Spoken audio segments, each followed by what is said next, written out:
The NBA trade deadline just wrapping up. The search for the Boston Celtics in that 15 roster spot is now the quest for Brad Stevens as he gears this team up for the playoffs. But with a new report coming out today, it lets the Celtics and the rest of the NBA know that a familiar face in the Boston Celtics organization will not be coming back. We're going to have to dive in and look at this and ultimately go over with the new moves that the Celtics have made why I didn't think he'd be coming back anyways. We'll be getting into all of that and more on this episode of Celtics Digest. I'm Bruce Velez. And you guys have been absolutely fantastic, showing your love and support over the last couple weeks on the channel, which has been super, super appreciative.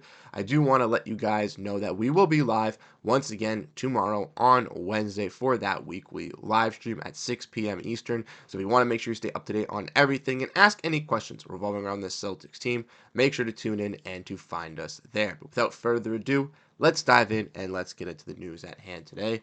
Make sure to grab that snack. We got some new news coming out of the Euro League today. As you guys can see from the thumbnail, obviously from this report, we see from Mark Stein that Lonnie Walker IV will finish his season in Lithuania at BC Zalgiris, according to his agent George Z.S. Landberg of GSL Sports Group.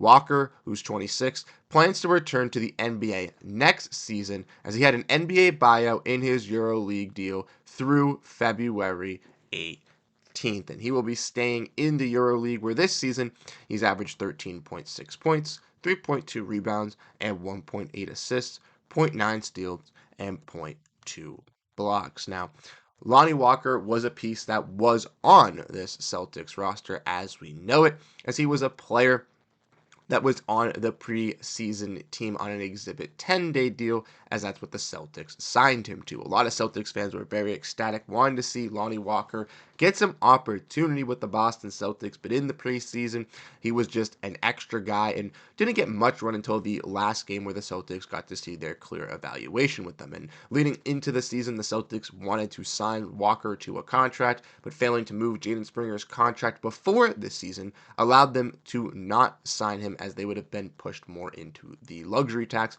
for a player that was not going to play. But now, with obviously that all being said and done, Lonnie Walker could have potentially aimed for another return back here. And a lot of teams were definitely interested in him, including the Boston Celtics.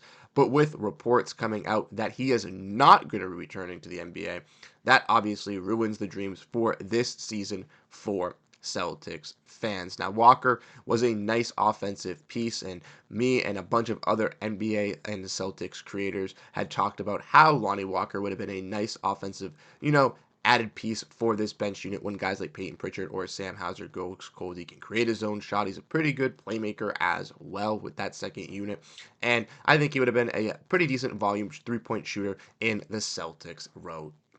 But unfortunately for Walker, that's not going to happen this season, but never could be ruled out, as like we said, he is going to potentially be coming back into the NBA next season after this strong of a season, and other teams across the league were interested in him as well. I know the Nuggets were interested in him, I know the Lakers were interested in him, I know the Bucks were interested in him at one point, so I do believe that a player like Lonnie Walker will get another opportunity next year, and he's very deserving of that opportunity next year, as he was a pretty solid player in the NBA the last couple seasons. And the Spurs had some tough, finding his role with the team. But with the Lakers, with the Brooklyn Nets, was a pretty solid three-point shooter and, offensive weapon for them. Struggled a little bit on the defensive side of the ball, but as a microwave scorer for that bench unit, as just a plug-and-play piece, I wouldn't mind him being on a championship roster, and I think he would definitely help out any championship team, including the Boston Celtics. But unfortunately, he will not be returning to the Celtics this season. And I want to know what your thoughts are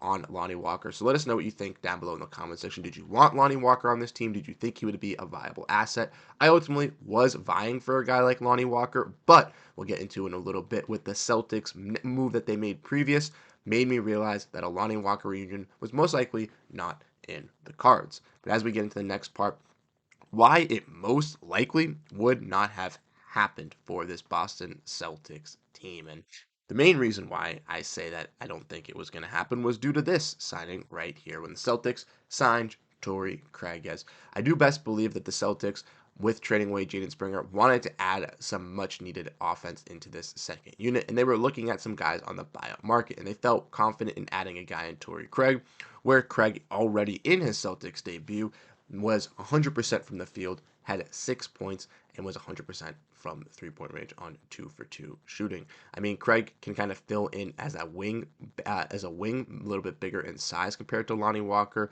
a little bit better defensively as well, has some NBA veteran experience as he's been around the league on championship teams. And Torrey Craig also had been in the NBA this season. And I think Craig also brings some better size as Hauser's seen some more injuries, and we don't really know how much the Celtics trust in Jordan Walsh as he's seen some sporadic run throughout the year. So I feel like addressing the wing position was a little bit more needed than adding a guard, and the Celtics feel like maybe they could add a guy like J.D. Davison or Drew Peterson as that 15th guy to be that additional guard. And that was something that I looked at in the previous video. So if you missed yesterday's video, go check that out, where we talked about the Celtics potentially making some moves for that 15th roster spot, going over some potential guys. And I talked about how the likelihood of J.D. Davison or Drew Peterson is more likely to come up the ladder as that 15th roster spot, all due to the fact that the Celtics already got their veteran guy out on the buyout market. They're not going to want to pay any more money out on the buyout market. They're not going to want to increase this team at any moment in salary cap. They're just going to want to bring one of those guys from a two-way and have him as extra injury insurance for the 15th man, similar to last year, like with Neemias Queta. But for this season, the Celtics roster at 14 guys will not be adding Lonnie Walker, but they do have Torrey Craig. And Torrey Craig has been a nice addition so far for this Celtics team in his one game, and I think he'll be a guy kind of used on the edges. I think a guy like Lonnie Walker, very similarly, would also been a sporadic type of play for this Celtics team. 5 to 10 minutes here and there when the Celtics have some injuries or need some much needed offense. With Torrey Craig, maybe even some help out on the defensive side. But let me know what you guys ultimately think. Do you guys think Lonnie Walker would have been a better fit? Was he the guy that you guys ultimately wanted for the Celtics team, or are you guys happy that the Celtics got Torrey Craig? Not going to pursue Lonnie Walker this season, and who knows, could potentially pursue Lonnie Walker next season. I'm not going to rule out that reunion with the Boston Celtics in the future. Like I said, the Celtics are a second apron team. They have to make moves around the edges, and a guy like Lonnie Walker would be getting a contract very similar to that if he were to come back to the NBA. So I feel like if the Celtics next season were to have some cap flexibility and Walker was looking to kind of get back into the NBA, maybe the Celtics could find him a reunion spot. But ultimately, this season, it's not going to be happening, not even with just the Boston Celtics, but with the rest of the NBA, as Walker is going to be staying in the EuroLeague and most likely trying to bolster his stock so that he can get even a bigger deal than what the Celtics or a championship team could offer him in the NBA. And I don't blame him for that. He's put in the hard work. He definitely deserves it. And I still think he should be in the NBA this season. So I think it's kind of ridiculous that he was forced to play in the EuroLeagues. But let me know what your thoughts are down below in the comment section, what you guys ultimately think. I wish Lonnie Walker nothing but the best of luck, but I want to know how you guys ultimately feel about this situation. So like I said, let me know down below in the comment section. If you guys are excited and do enjoy the Celtics content, make sure to hit that subscribe button and stay tuned for tomorrow, where, like I said, we will be live on Celtics Digest at 6 p.m. Eastern to go over everything Boston Celtics. You guys have been absolutely fantastic. I'll catch you guys in the next one. Have a great rest of your day, and peace out.